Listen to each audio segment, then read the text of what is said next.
شعراء ذویل احترام، سامعین، بانیان جلسہ، بالخصوص عالمی شہرت یافتہ نقیب، باادب، مہذب اور باسلیقہ نقیب اہل سنت علی جناب عزت مآب حضرت مولانا کونین رضا صاحب قبلہ، سامعین السلام علیکم ورحمۃ اللہ وبرکاتہ۔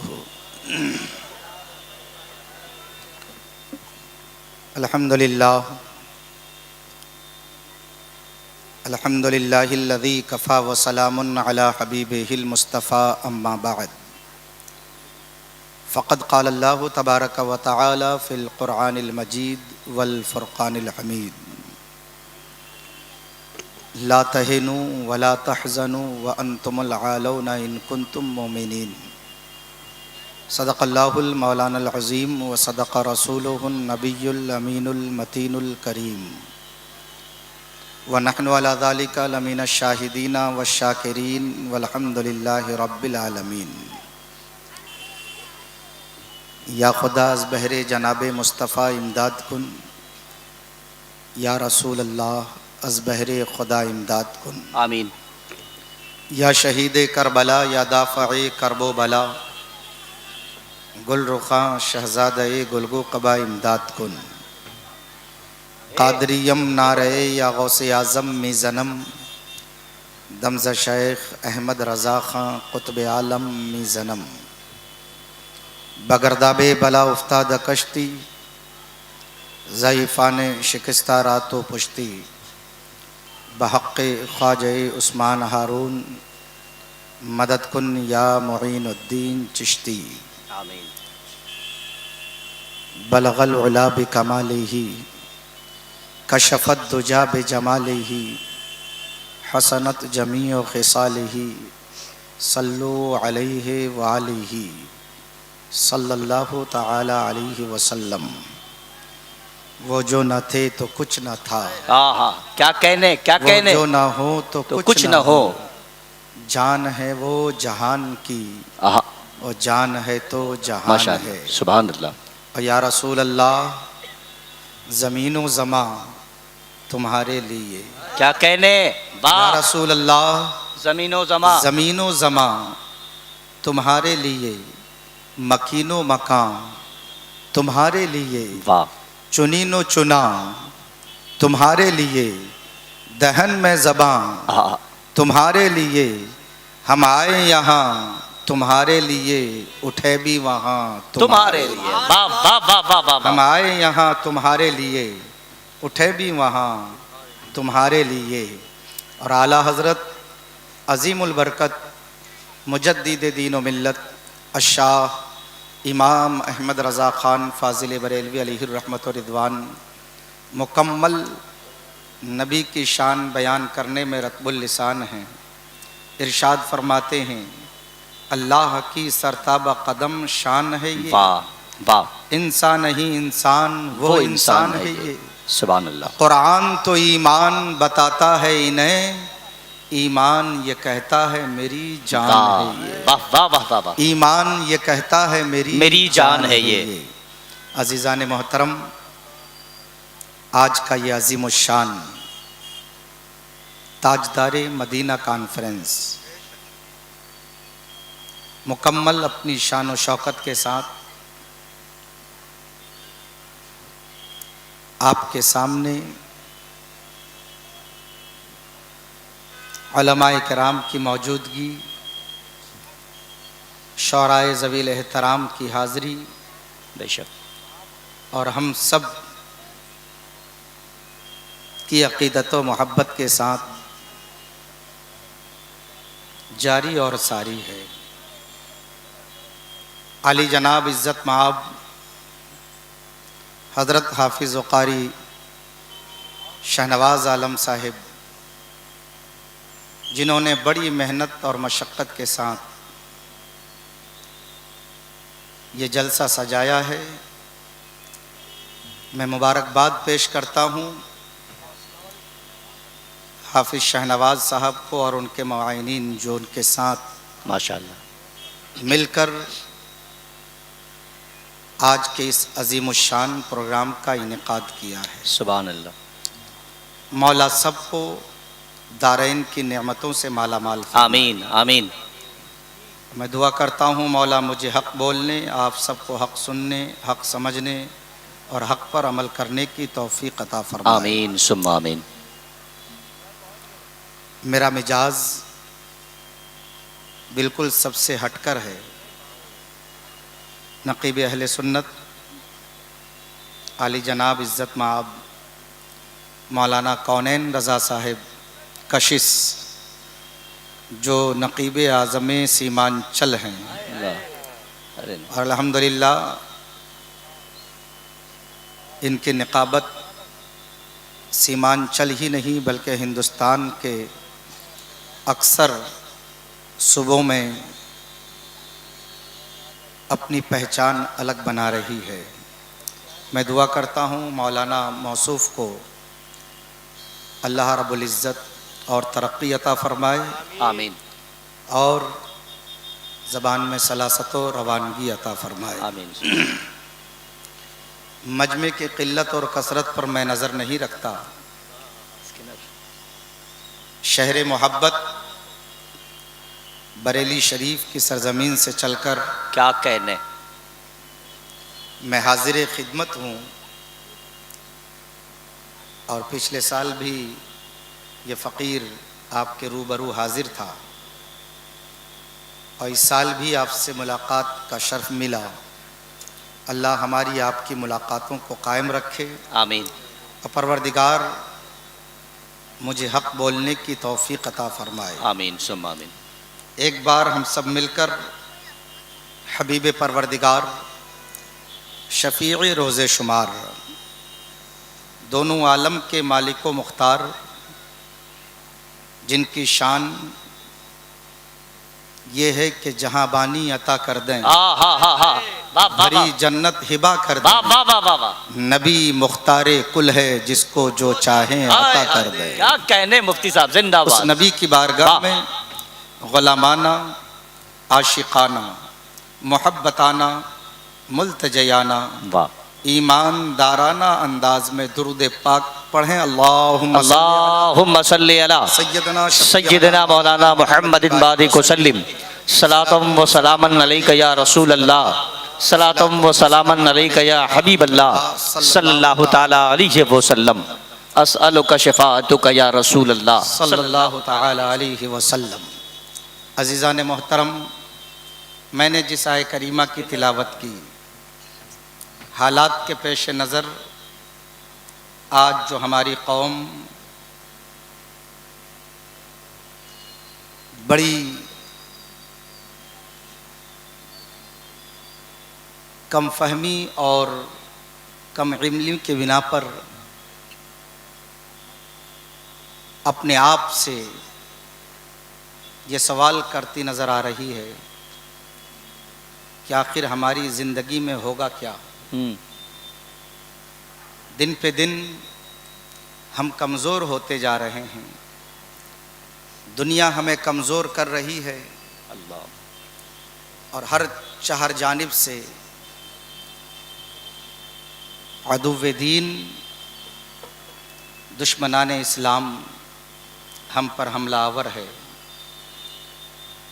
جس طرف نظر اٹھا کر دیکھیے افراتفری کا ماحول نظر آ رہا ہے۔ جی، مسلمان اسی شش و پنج میں زندگی گزارتا ہوا نظر آ رہا ہے کہ آخر ہماری زندگی کیسے گزرے گی، ہمیں کامیابی کیسے ملے گی۔ آج ہمارا نظریہ یہ ہے کہ دنیاوی دولت حاصل ہو جائے تو ہم کامیاب ہو جائیں گے، ہمارا نظریہ یہ ہے کہ ہمیں کرسی مل جائے تو ہم کامیاب ہو جائیں گے، اللہ، ہمارا نظریہ یہ بنتا جا رہا ہے کہ ہمارا کاروبار صحیح ہو جائے تو ہم کامیاب ہو جائیں گے۔ کامیابی کی تلاش میں انسان ہر طرف چکریں لگاتا پھر رہا ہے کہ مجھے اپنی زندگی میں کامیاب ہونا ہے۔ آؤ قرآن سے پوچھیں، اے قرآن تو بتا کامیابی کہاں سے ملے گی، کامیابی کیسے ملے گی؟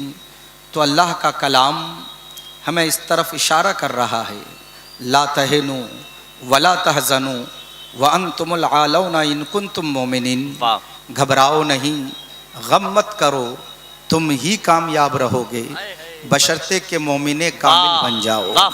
قرآن کا یہ اعلان ہے پیارے، یہ کوئی مولوی نہیں کہہ رہا ہے، یا کوئی خطیب یا کوئی نقیب نہیں کہہ رہا ہے، آپ کے سامنے جو بات رکھی گئی ہے یہ خدا کا کلام ہے، اور خدا اپنے کلام کے ذریعے اپنے بندوں کو آگاہ کر رہا ہے، گھبراؤ نہیں، غم مت کرو، تم ہی کامیاب رہو گے بشرطے کہ مومن کامل بن جاؤ۔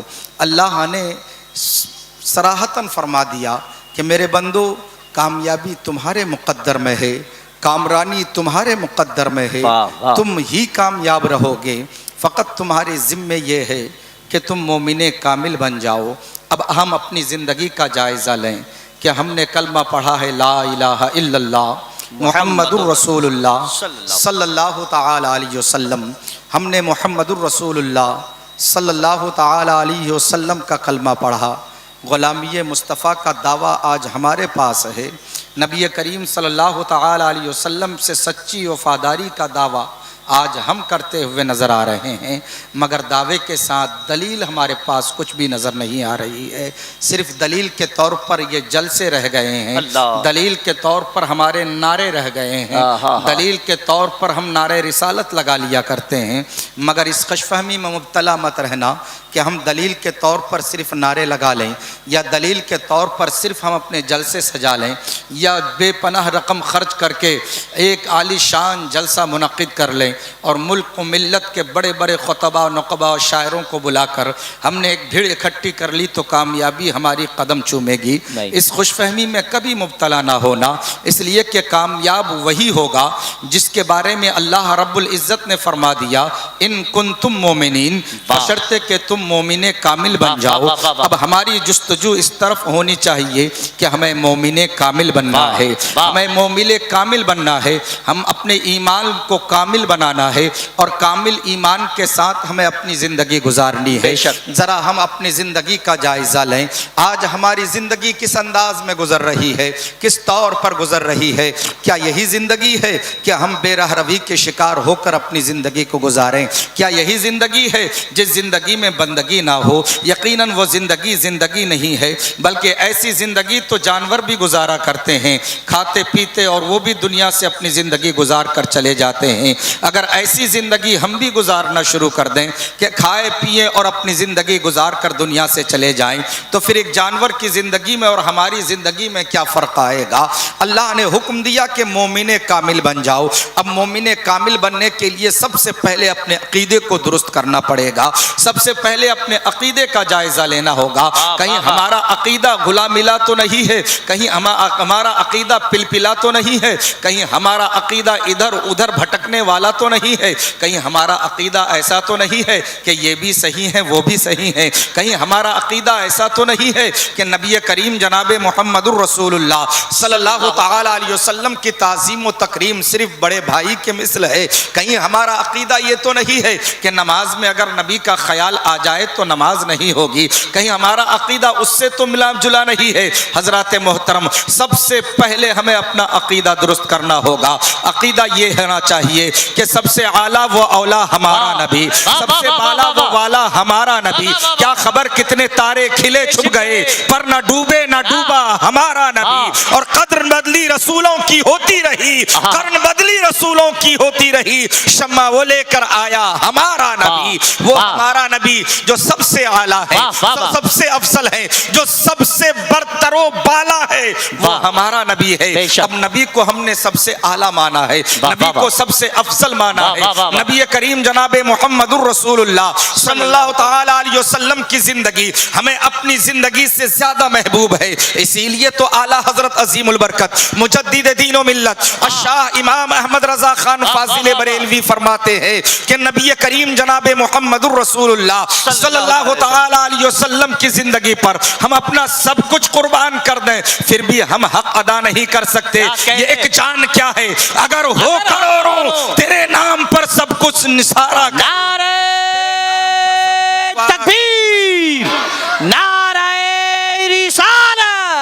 مذہب اسلام، تعلیمات اعلی حضرت علامہ مفتی خورشید صاحب قبلہ، مختاج دار دو عالم کانفرنس، بہت عمدہ تاجدار دو عالم کانفرنس میں آنے والوں، میں تمہیں یہ دعوت فکر دینا چاہتا ہوں کہ آؤ مومن کامل بننا ہے ہمیں۔ کس طرح ہم مومن کامل بن سکتے ہیں؟ آج دنیا کے طرف نظر اٹھا کر دیکھو، ہر قوم تمہیں پیچھے کرنا چاہتی ہے، ہر غلط نظریہ رکھنے والا تمہیں پیچھے کرنا چاہتے ہیں، اور وہ یہ چاہتے ہیں کہ مسلمان دنیا سے مٹ جائے، مسلمانوں کا نام و نشان مٹ جائے۔ تمہاری مسجدوں کو نشانہ بنایا جاتا ہے، تمہارے مدرسوں کو نشانہ بنایا جا رہا ہے، تمہارے خانقاہوں کو نشانہ بنایا جا رہا ہے، اور تمہیں یہ فکر دینے کی کوشش کی جا رہی ہے کہ تمہارا یہاں پر کچھ نہیں ہے۔ لیکن بتا دو ان عقل کے اندھوں سے کہ سنو سنو، یہ مٹی ہماری ہے اور یہ زمین ہماری ہے، اور ہم سے بڑا وفادار کون ہو سکتا ہے؟ ہم جان دے کر بھی اس مٹی سے وفاداری کرتے ہیں، اور ہم اسی مٹی میں ملا کرتے ہیں، ہم اس مٹی کو اپنے سے الگ ہونے نہیں دیتے۔ یہ وفاداری ہے ہماری۔ اور سنو، جو نبی کا سچا عاشق ہوتا ہے، جو نبی کا سچا وفادار ہوتا ہے، نہ وہ قوم کا غدار ہوتا ہے، نہ وہ ملک کا غدار ہوتا ہے۔ وہ اپنی قوم سے بھی محبت کرتا ہے، وہ اور اپنے ملک سے بھی محبت کرتا ہے۔ یہ میرے نبی کا پیغام ہے۔ ہم ملک اور قوم سے غداری نہیں کرتے، اللہ نے ہمیں وفادار بنایا ہے۔ ہم اس رسول ہاشمی جناب محمد الرسول اللہ صلی اللہ تعالی علیہ وسلم کے امتی ہیں۔ آج ہمیں ٹارچر کیا جا رہا ہے، آج ہماری مساجد پہ نظر، آج ہماری مدارس پہ نظر۔ انہیں معلوم ہے کہ یہ مسجدیں اور یہ مدرسے انہیں جذبہ دے رہا ہے، انہیں ایمانی قوت عطا کر رہا ہے۔ اور یاد رکھیں، یہ مدرسے ہیں، ان سے ہمیں ایمانی قوت ملتی ہے۔ یہ مدرسے ہیں تو اس سے علماء کی تعداد ہے، یہ مدرسے ہیں جس سے اس میں علم دین مصطفیٰ کو فروغ ملتا ہے، یہ مدرسے ہیں جس کے ذریعے آپ کو علماء ملتے ہیں، یہ مدرسے ہیں جن کے ذریعے آپ کو حفاظ ملتے ہیں، یہ مدرسے ہیں جن کے ذریعے آپ کو ایک بہترین رہنما ملتا ہے۔ اور یاد رکھو، یہ علماء ہمیشہ تمہاری رہنمائی کے لیے، تمہاری سرپرستی کو کھڑے رہتے ہیں۔ اور یاد رکھنا، ہمیشہ ان علماء کے تمہیں پیچھے پیچھے رہنا ہی ہوگا۔ تمہاری زندگی اسی لیے ہے کہ تم علماء کے پیچھے پیچھے رہو، اور زندگی کے ہر موڑ پر علماء کے پیچھے ہی رہنا ہے۔ مگر ایک موڑ ایسا بھی آتا ہے جب آپ آگے ہوتے ہیں اور ایک عالم پیچھے ہوتا ہے، اور وہ کب ہوتا ہے؟ جب آپ کا جنازہ اٹھے گا تو آپ آگے رہو گے اور ایک عالم آپ سے پیچھے رہے گا، ورنہ جب تک زندگی ہے پیارے، آپ کو عالم کے پیچھے ہی رہنا ہے۔ فجر میں عالم کے پیچھے رہنا ہے، ظہر میں عالم کے پیچھے رہنا ہے، عصر میں عالم کے پیچھے رہنا ہے، مغرب میں عالم کے پیچھے رہنا ہے، عشاء میں عالم کے پیچھے رہنا ہے۔ اور یہ قانون فطرت ہے کہ اللہ نے جسے علم عطا کیا ہے اس کو یہ منصب بھی عطا کیا کہ تمہیں آگے آگے چلنا ہے، قوم تمہارے پیچھے پیچھے چلتی ہے۔ اللہ نے ایک منصب عطا فرمایا ہے عالموں کو کہ تمہیں آگے آگے چلنا ہے، قوم تمہارے پیچھے پیچھے چل پڑے گی۔ یقیناً ہم یہ بھی دیکھ رہے ہیں، اور یہ قانون فطرت بھی ہے، عالم آگے آگے چلتا ہے، قوم اس کے پیچھے پیچھے چلتی ہے، تو رہنما ہمارا جیسا ہوگا یقیناً قوم اسی راہ پر چلے گی۔ اگر رہنمائی اچھی ہوگی تو یقیناً قوم کا بیڑا پار ہوگا، اور اگر رہنمائی غلط ہو گئی راستہ بھٹک جائے گا، کیونکہ جو راستے پر ہے اسی کی اقتدا لازمی ہے، اور جو راستے سے ہٹا ہوا ہے یاد رکھو ہمارے اوپر اس کی اقتدا ضروری نہیں ہے، لازمی نہیں ہے۔ اقتدا اسی کی ضروری ہے جو راہ پر ہے، اور جو راہ پر ہے اس کی اقتدا کرو۔ ہمیشہ عالم کے پیچھے رہو، اور علماء تمہیں یہ بتائیں گے کہ دیکھو نبی کریم جناب محمد الرسول اللہ صلی اللہ تعالی علیہ وسلم سے سچی وفاداری کرو۔ آج ہم صرف وفاداری کے نعرے لگانے ہیں، وفاداری کے نعرے پر ہی ہماری زندگی منحصر ہو گئی ہے۔ یاد رکھو، صرف کھوکھلے نعروں سے کام چلنے والا نہیں ہے۔ اگر واقعی آپ سچے عاشق رسول ہے تو اپنی بدعملیوں کا جائزہ لینا پڑے گا، اپنی عملی کردار کے مطابق اپنی زندگی گزارنا پڑے گی، اپنی زندگی میں عبادت کو شامل کرنا ہوگا، اپنی زندگی میں بندگی کو شامل کرنا ہوگا، اپنی زندگی میں آپ کو بہتر طریقہ لانا پڑے گا، اور وہ طریقہ جو محمد عربی کا طریقہ ہے، وہ طریقہ جو نبی کریم جناب محمد الرسول اللہ صلی اللہ علیہ وسلم کا طریقہ ہے۔ آج ہم طریقے مصطفیٰ سے بھٹکے ہوئے نظر آ رہے ہیں۔ یہی وجہ ہے کہ دنیا دنیا ہمیں آنکھیں دکھا رہی ہے، دنیا ہمیں مٹانا چاہ رہی ہے، دنیا اس فکر میں ہے کہ نہ اس ہندوستان کی سرزمین پر مسجد رہے، نہ مدارس رہے، نہ خانقاہیں رہے۔ یاد رکھو اس مدرسے کی بنیاد اگر کوئی دنیا دار ڈالا ہوتا تو میں سمجھتا کہ یہ مدرسے مٹ جاتے، لیکن ان مدرسوں کی بنیاد احمد مختار نے رکھی ہے، اور جس کی بنیاد سرکار رکھ دے تو قسم خدا کی دنیا مٹ جائے گی مگر سرکار کی بنیاد نہیں مٹ سکتی۔ دنیا مٹ جائے گی مگر سرکار کی بنیاد نہیں مٹ سکتی۔ کل بھی مدرسے آباد تھے، آج بھی مدرسے آباد ہے، اور انشاءاللہ رہتی دنیا تک مدرسے شاد و آباد رہیں گے، اور مدرسوں سے یہ علماء نکلتے رہیں گے، یہ حفاظ نکلتے رہیں گے، یہ خطبہ نکلتے رہیں گے، یہ نقبہ نکلتے رہیں گے۔ یہ مدرسے کا ہی پروڈکٹ ہے مسلمانوں۔ آج کسی نے دنیا پڑھا، میں یہ نہیں کہتا ہوں کہ آپ اپنے بچوں کو دنیا نہ پڑھاؤ، یقیناً دنیا کے اعتبار سے دنیاوی تعلیم بھی ضروری ہے۔ کون کہتا ہے کہ میتھ پڑھانا اسلامی کلچر نہیں ہے؟ میں کہتا ہوں بوانگ دوہلی اعلان کے ساتھ کہ میتھ پڑھانا بھی اسلامی طریقہ ہے، سائنس پڑھانا بھی اسلامی طریقہ ہے، جغرافیہ پڑھانا بھی اسلامی طریقہ ہے، بایولوجی پڑھانا بھی اسلامی طریقہ ہے۔ یہ جتنے بھی علوم ہے سب کی اجازت اسلام دے رہا ہے، پڑھو، لیکن یاد رکھو پہلے دین کو پڑھ لو، اس کے بعد تم بہترین انجینئر بن جاؤ۔ دین پڑھو تم بہترین ڈاکٹر بن جاؤ، دین پڑھو تم بہترین پروفیسر بنو، دین پڑھو تم بہترین سائنسداں بن جاؤ۔ یاد رکھو سب سے بڑا سائنسداں اسلام کا ہی وہ شہزادہ تھا جس نے سب سے پہلے ہوائی جہاز بنا کر تیار کیا تھا۔ سب سے پہلے ہوائی جہاز بنانے والا وہ اسلام کا ہی ماننے والا، نبی مختار کا کلمہ پڑھنے والا عباس بن فرناس جس کا نام ہے، وہ مسلمان تھا، محمد عربی کا غلام۔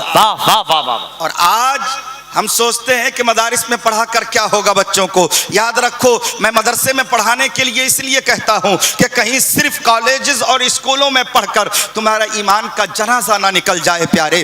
ایمان کی حفاظت کے لیے مدرسے کی تعلیم ضروری ہے، اپنے عقیدے کی اصلاح کے لیے مدرسے کی تعلیم ضروری ہے، ورنہ بہت سارے مسلم ایسے بھی ہوئے، نام مسلمان ہوا، انہوں نے سائنس پڑھا، انہوں نے سارے علوم پڑھے، مگر اسلام نہ پڑھا، اسلام نہ سمجھ سکا۔ آپ تسلیمہ نسرین کو جانتے ہوں گے، انہوں نے اسلام نہیں پڑھا تھا اور اسلام کے خلاف لجہ نامی کتاب لکھ کر وہ مشرک ہو گئی، وہ ایمان سے خارج ہو گئی۔ سلمان رشدی کو آپ جانتے ہوں گے، انہوں نے اسلام پڑھا نہیں، صرف دنیا دیکھا اور دنیا کو پڑھا ہے، یہی وجہ ہے کہ وہ دین سے دور ہو گیا۔ میں کہتا ہوں اپنے بچوں کو تعلیم سے آراستہ کرو۔ اگر ہمارے درمیان تعلیم نہیں تو کچھ بھی نہیں ہے، تعلیم ہی ہمارا سب سے بڑا زیور ہے، اور تعلیم ہی ہمارے لیے سب سے بڑی اسلحہ ہے، اور تعلیم کے ہی ذریعے ہم دنیا میں کامیاب ہو سکتے ہیں۔ اگر تعلیم نہیں ہے تو یاد رکھو آپ کسی بھی محکمے میں کامیاب نہیں ہو سکتے۔ بے شک بے شک، بغیر تعلیم کے ہم کامیاب ہو ہی نہیں سکتے۔ تعلیم سے راستہ ہو جاؤ۔ آپ دیکھو مدرسے کے پروڈکٹ دیکھو، سب سے پہلا پروڈکٹ مدرسے کا حضرت صدیق اکبر کو دیکھ لو، وہ بھی مدرسے کے پروڈکٹ ہے۔ حضرت عمر فاروق اعظم کو دیکھو، وہ بھی مدرسے کے پروڈکٹ نظر آ رہے ہیں۔ حضرت عثمان ذو النورین کو دیکھو، وہ بھی مدرسے کے پروڈکٹ ہیں۔ مولا علی کو دیکھو، وہ بھی مدرسے کے پروڈکٹ ہیں۔ حضرت امام حسن و حسین کو دیکھو، وہ بھی مدرسے کے پروڈکٹ ہے۔ آپ صحابہ کرام کو دیکھو، یہ سب کے سب مدرسے کے پروڈکٹ ہے۔ ارے بغداد کے غوث اعظم کو دیکھو، یہ بھی مدرسے کے پڑھے ہوئے ہیں۔ اجمیر کے غریب نواز کو دیکھو، یہ بھی مدرسے کے پڑھے ہوئے ہیں۔ اور دیکھو صاحب کلیر کے چاند کو دیکھو، یہ بھی مدرسے کے پڑھے ہوئے ہیں۔ اور امام احمد رضا خان کو دیکھو تو یہ بھی مدرسے کے پڑھے۔ نعرہ تکبیر، نعرہ رسالت۔ دیکھیں میں تقریباً 6 بجے سے دیکھ رہا ہوں کہ جتنے نعرے لگ رہے ہیں سب اسٹیج پر سے لگ رہے ہیں۔ ایسا کوئی عاشق ہے نبی کا جو کھڑے ہو کے نعرہ لگا سکتا ہے؟ یا اللہ، مجمع میں کوئی نہیں؟ ارے جواب دیجئے، جواب دیجئے۔ ہائے ہائے ہائے ہائے، واہ واہ واہ واہ، ایک کے ساتھ 2 فری، واہ واہ واہ واہ واہ واہ واہ، ہاں ہاں ہاں ہاں، انشاءاللہ انشاءاللہ، زندہ باد زندہ باد زندہ باد۔ واہ کیا کہنے بھائی، واہ واہ واہ، سبحان اللہ، اللہ اکبر، یا رسول اللہ۔ دیکھیے آپ لوگ تینوں آدمی کبھی کرسی پر جا کے بیٹھ جائیے گا اور وہاں سے بھی نعرے لگنے ہیں تاکہ لگے کہ کرسی سے بھی نعرے لگ رہے تھے، ہے نا؟ ماشاءاللہ، بہت اچھا بھائی، واہ واہ۔ حضرات محترم، کامیابی چاہتے ہو تو تمہیں علم کے میدان میں اترنا ہوگا۔ آج ہمارے معاشرے میں جلسے بے شمار ہو رہے ہیں، جلسوں کی کمی نہیں ہے، مہینوں میں نہ جانے کتنے جلسے ہوتے ہیں اور بڑے بڑے اخراجات جلسوں میں ہو رہے ہیں، ماشاءاللہ بڑے بڑے اخراجات ہو رہے ہیں جلسوں میں، اور جلسوں کا خرچ بھی بہت زیادہ ہے، باہر سے مقررین و شعراء کو مدعو کیا جاتا ہے۔ یاد رکھو یہ جلسے اس لیے کیے جاتے ہیں کہ جلسوں کے ذریعے آپ تک کوئی صحیح پیغام پہنچایا جائے، آپ کو سمجھایا جائے کہ جس راہ پر تم چل رہے ہو یہ راہ کامیابی کی نہیں ہے۔ ارے کامیابی چاہتے ہو تو مصطفیٰ جان رحمت کے دامن سے وابستہ ہو جاؤ۔ اگر تم کامیابی چاہتے ہو، زمانے میں چھانا چاہتے ہو تو سنت مصطفیٰ کو اپنا لو، اپنے ہر کام میں مصطفیٰ کریم صلی اللہ علیہ وسلم کی زندگی کو فالو کرو۔ اللہ رب العزت نے اپنا محبوب ہمیں عطا فرمایا اور محبوب کی زندگی ہمارے سامنے آئینے کے مانند ہے،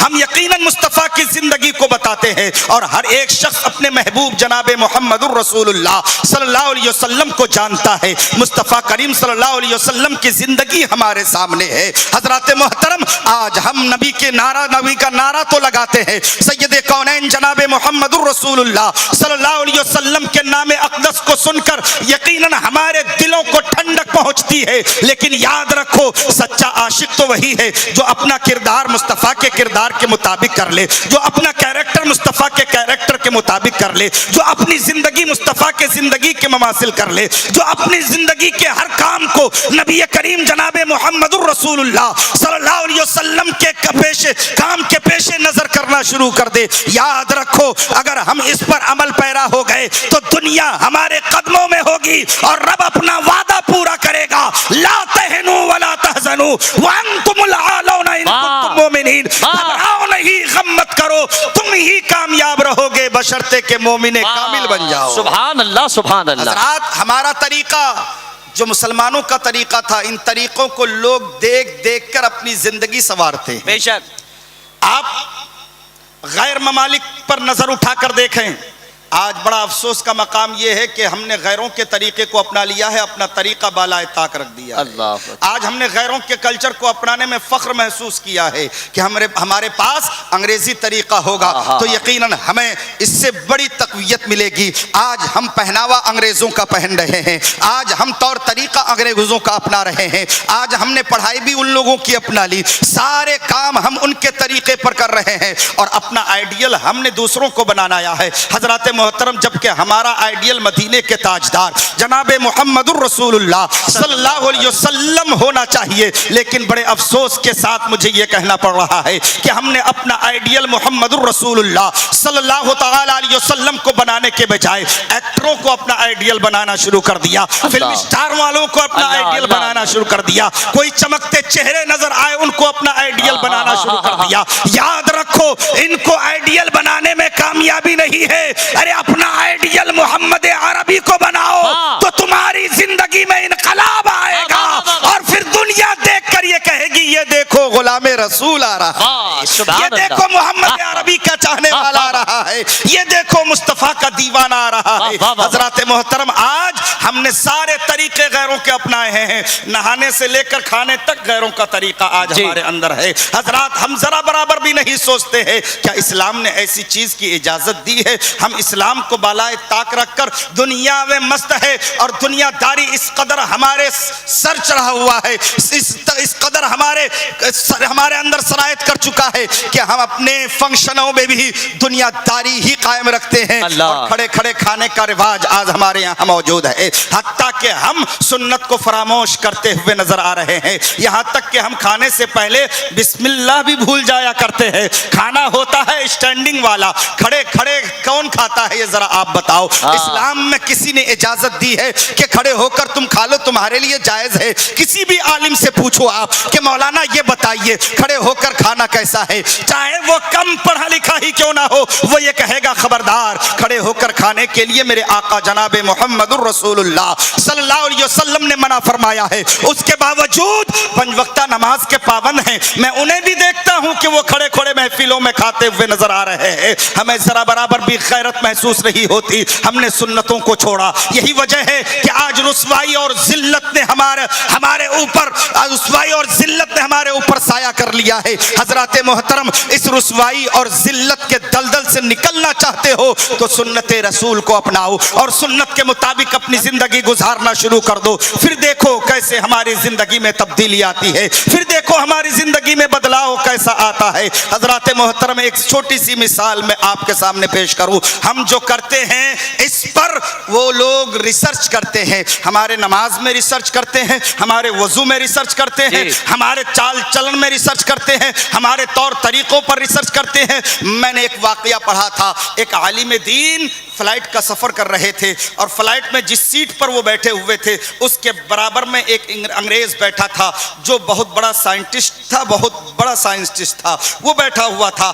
عالم کو وہ بار بار گھور گھور کر دیکھ رہا تھا، کیونکہ غیر لوگ بڑے گھور گھور کر دیکھا کرتے ہیں، بار بار دیکھ رہا تھا۔ اچانک عالم صاحب کو چھینک آئی اور جب چھینک آئی تو انہوں نے منہ میں ہاتھ رکھ کر چھینکا اور چھینکنے کے بعد انہوں نے کہا الحمدللہ، الحمدللہ، ان کی زبان سے نکلا الحمدللہ، اور چھینک آنے کے بعد حکم یہی ہے کہ الحمدللہ کہا کرو، اور کوئی سن رہا ہو تو اس کے جواب میں سننے والا کہے یرحمک اللہ، اور اگر کوئی جواب دینے والا نہیں ہے تو حکم یہ بھی ہے کہ پورا پڑھے الحمدللہ رب العالمین، یہ حکم ہے۔ حضرات چھینک آئے تو اس پر الحمدللہ، وہ عالم صاحب نے کہا، وہ شخص بڑے غور سے تک رہا تھا، سن رہا تھا، جب عالم صاحب کی زبان سے نکلا الحمدللہ، تھوڑی دیر خاموش رہنے کے بعد اس سے رہا نہ گیا، پوچھا مولانا صاحب یہ بتائیے ابھی آپ کو چھینک آئی تھی اور چھینکنے کے بعد آپ نے کچھ پڑھا تھا، وہ کیا پڑھا تھا پھر سے مجھے بتا دیجئے۔ عالم صاحب نے کہا تھا، عالم صاحب نے فرمایا کہ میں نے الحمدللہ کہا تھا۔ کہا آخر یہ کیوں پڑھا آپ نے، اس کی وجہ کیا ہے؟ عالم صاحب نے حدیث کی روشنی میں انہیں بتایا کہ دیکھو جب چھینک آئے تو میرے سرکار نے حکم دیا ہے کہ الحمدللہ کہا کرو، یعنی خدا کا شکر ادا کیا کرو۔ حضرات یہ بات انہوں نے سنی اور سن کر انہیں تشفی نہیں ہوئی، تشفی بخش انہیں جواب نہ ملا۔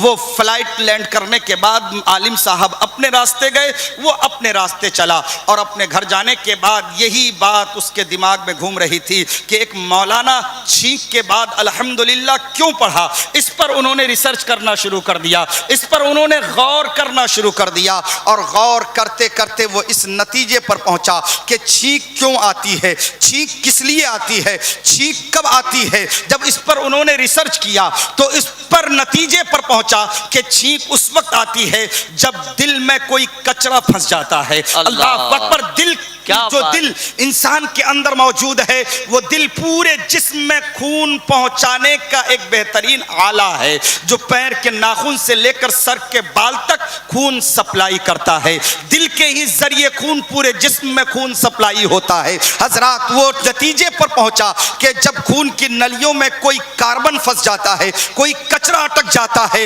تو پھر انسان کو چھینک آتی ہے۔ جب کچرا پھنسے گا تو تھوڑی دیر کے لیے اس کی سانس رک جائے گی، اور اگر وہ کچرا زیادہ رہ گیا اور تو وہ انسان موت کا شکار بھی بن سکتا ہے، اس انسان کو موت بھی آ سکتی ہے، جیسے کہ ہارٹ اٹیک ہوتا ہے آج کل۔ حضرات تو اس یہ نتیجے پر پہنچا کہ جب کچرا دل کے ان نلیوں میں پھنستا ہے جو خون پہنچانے کا کام کرتا ہے تو اللہ رب العزت کی طرف سے اس انسان کو چھینک کی جاتی ہے۔ جب وہ چھینکتا ہے تو وہ نلیوں میں سے کچرے نکل جایا کرتے ہیں، پھر خون کی روانی چل پڑتی ہے تو دوبارہ اس کو زندگی ملتی ہے۔ تو اس نے اس بات کو مانا کہ اسی لیے پیغمبر اسلام نے اپنے غلاموں کو حکم دیا ہے کہ جب تجھے چھینک آئے تو اللہ کا شکر ادا کرو کہ اللہ نے تجھے دوبارہ زندگی عطا فرمائی۔ نعرہ تکبیر، نعرہ رسالت، مذہب اسلام، تاجدار مدینہ کانفرنس، بہت زندہ مفتی صاحب زندہ باد. تو یہ حکمت ہے میرے سرکار واہ، کے واہ، ہر واہ. فعل میں حکمت ہے، اور ہمارے ہر فعل میں ریسرچ ہو رہا ہے. ہمیں تو غور کرنے کا موقع نہیں ملتا، ہم نہ کبھی غور کیے ہیں. قرآن ہمیں غور و فکر کے لیے عطا کیا گیا ہے. آج ہم نے قرآن کو بالائے طاق رکھ دیا. رمضان کے مہینے میں تھوڑا بہت ٹائم نکال کر ہم قرآن کھول لیتے ہیں، لیکن ہمیں اس پر بھی میسر نہیں آتا. مسلمانوں، میں تمہیں دعوت فکر دے رہا ہوں کہ تم مسلمان ہو، اسلام کے دامن سے تم وابستہ ہو، تم مذہب اسلام کے چاہنے والے ہو، محمد عربی جناب محمد الرسول اللہ صلی اللہ علیہ وسلم کے کلمہ پڑھنے والے ہو، تو سنو، اپنی زندگی کو بہتر بنانا ہے تو محمد عربی کی اتباع کرو، محمد الرسول اللہ کے سنتوں پر عمل کرو، چلنے میں محمد الرسول اللہ کی اتباع کرو، بولنے میں محمد الرسول اللہ کی اتباع کرو، کھانے پینے میں محمد الرسول اللہ کی اتباع کرو، اوڑھنے پہننے میں محمد الرسول اللہ کی اتباع کرو. محمد الرسول اللہ کی اتباع میں یقیناً نجات ہے. اور اگر دنیا داروں کی اتباع کرو گے تو یاد رکھو، دنیا میں کوئی تجھے عزت نہیں دے سکتا. عزت و ذلت کا مالک میرا رب ہے. وہ فرماتا ہے وہ تو عز من تشاء وہ تو ذل من تشاء. اللہ جسے چاہتا ہے عزت عطا فرماتا ہے اور جسے چاہتا ہے ذلیل کر دیتا ہے. سبحان اللہ سبحان اللہ. آج کامیابی تلاش کر رہے ہو، کامیابی تجھے گھر بیٹھے نہیں ملے گی.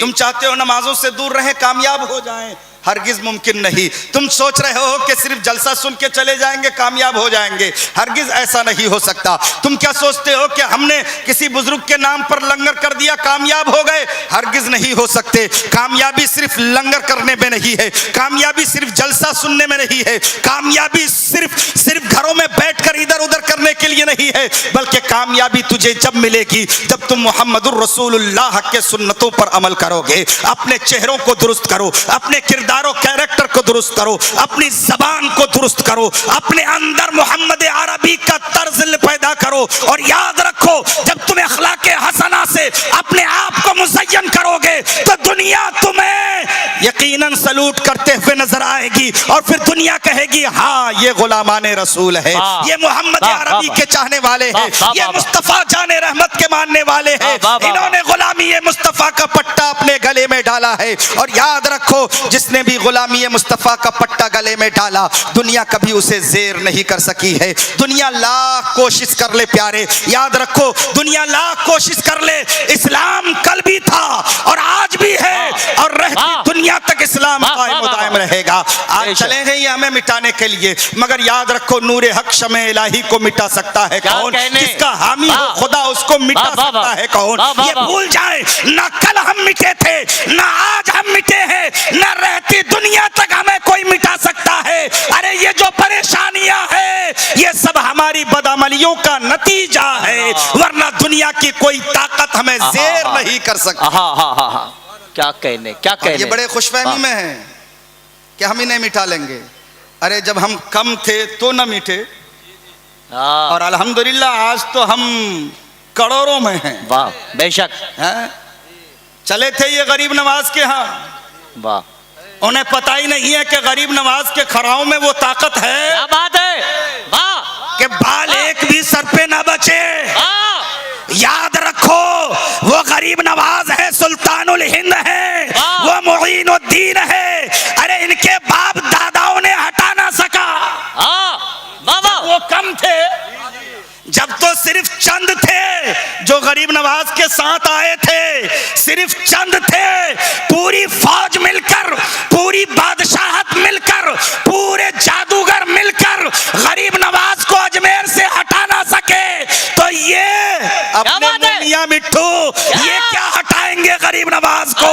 ارے جنہیں سرکار نے بسایا ہو، دنیا کی کوئی طاقت انہیں ہٹا نہیں. نعرہ تکبیر، نعرہ رسالت، مذہب اسلام، خواجہ کا ہندوستان، جامعہ خواجہ غریب نواز، علامہ مفتی خورشید صاحب قبلہ. حضرات، مگر ایک بات ذہن میں رکھنا، واہ واہ واہ واہ، ہم مولوی لوگ ہی خوش فہمی میں مبتلا کیے رہتے ہیں عوام کو. ہم واقعات سنا کر خوش فہمی میں مبتلا کر دیتے ہیں کہ تم آرام سے چین سے بیٹھو. غریب نواز نے اونٹ بٹھائی یہ اٹھا نہ سکے تو پھر غریب نواز کے روزے کو کیسے اٹھا سکتے ہیں؟ صحیح. مگر اس وقت ضرورت تھی, غریب نواز نے اونٹ بٹھائے تھے, یقیناً انکار نہیں ہے. اور غریب نواز کو یہ بتانا تھا کہ جسے معین الدین بٹھا دے دنیا کی کوئی طاقت اٹھا نہیں سکتی. ارے یہ فکر کریں اپنی کرسیوں کی, اگر انہیں کرسی بھی ملتی ہے نا تو میرا دعویٰ ہے یہ غریب نواز کی ہی عطا ہے. جو بھی آتا ہے پہلی چادر غریب نواز کے یہاں جاتا ہے. کیا بات ہے. کیوں مولانا پرویز صاحب جی ماشاءاللہ اس ادارے کے ایک مدرس مولانا پرویز نوری صاحب بھی تشریف فرما ہے. حضرات یہ سرکار غریب نواز ہیں, مگر خوش فہمی میں مبتلا مت رہنا. میدان بدر میں 313 تھے, سرکار بیٹھے رہتے غلاموں سے کہہ دیتے جاؤ, لیکن میرے آقا گھر بیٹھے نہیں رہے, بدر کے میدان میں خود چل کر گئے اور غلاموں کے ساتھ شانہ بشانہ رہے اور بتاتے رہے کہ دیکھو گھر بیٹھنے سے کام نہیں چلے گا, میدان عمل میں آنا پڑا. بے شک میدان عمل میں آنا پڑے گا. اور یاد رکھو گھر میں سوتے رہو اور کہو گے صاحب ہمارا کام تو غریب نواز کر دیں گے. غریب نواز یقیناً اللہ نے انہیں طاقت دی ہے, وہ جسے چاہتے ہیں نواز دیتے ہیں جی, جسے چاہتے ہیں نواز دیتے ہیں. مگر یاد رکھو پیارے, عمل بھی کوئی چیز ہوتی ہے. تمہیں میدان عمل میں آنا پڑے گا, تمہیں میدان عمل میں اتر کر اپنے آپ کو ثابت کرنا پڑے گا. میدان عمل میں اترنے کا مطلب یہ ہے کہ کل تک تم بے نمازی تھے, آؤ آپ مسجدوں میں آؤ اور نماز 5 وقتہ کی پابندی شروع کر دو. میدان عمل کا مطلب یہ ہے کہ تم حلال لقمہ کھاؤ, حرام کاری سے بچو. میدان عمل کا مطلب یہ ہے کہ کل تک تم جوا اور شراب میں رہتے تھے, آج جوا اور شراب سے توبہ کرو تو تمہاری زندگی میں انقلاب آئے گا. پھر غریب نواز کی عنایت ہوگی اور دنیا تمہارے قدموں میں جھکتی ہوئی نظر آئے گی. واہ واہ واہ. جو تمہیں آنکھیں دکھا رہے ہیں نا, غریب نواز انہیں نیچا دکھائیں گے انشاءاللہ. انشاءاللہ غریب نواز انہیں نیچا دکھائیں گے. مگر یاد رہے سرکار غریب نواز کے چاہنے والوں, پیغمبر اعظم کے دیوانوں, تمہیں میدان عمل میں اترنا پڑے گا. یہ جو بے راہ روی ہے آج جس انداز میں ہم اپنی زندگی گزار رہے ہیں, یاد رکھو یہ انداز زندگی ہمارا نہیں ہے, یہ غیروں کی زندگی ہے. تم نے ان کی زندگی کو اپنا لیا ہے جو تمہارے قرآن کو مٹانا چاہتے ہیں, جو تمہاری شریعت کو مٹانا چاہتے ہیں, جو تمہارے مذہب کے دشمن ہے, جو تمہارے کلچر کے دشمن ہے, جو تمہارے کردار کے دشمن ہے, جو تمہارے مذہب کو صفحہ ہستی سے ختم کرنا چاہ رہے ہیں. آج تم نے اس کے کردار کو اپنایا ہے, تم نے اس کے کیریکٹر کو اپنایا ہے. آج اب یہ یہود و نصارہ جو تمہارے ازلی دشمن ہے, جو شروع سے دشمنی پالے ہوئے ہیں, آج تمہیں نیچا دکھانے کے لیے انہوں نے اپنے کردار میں تمہیں ڈھالنا شروع کر دیا. یہ داڑیاں چھلوانا یہ انگریزوں کا یہود و نصارہ کا کلچر ہے جو آج تم نے اپنا لیا ہے.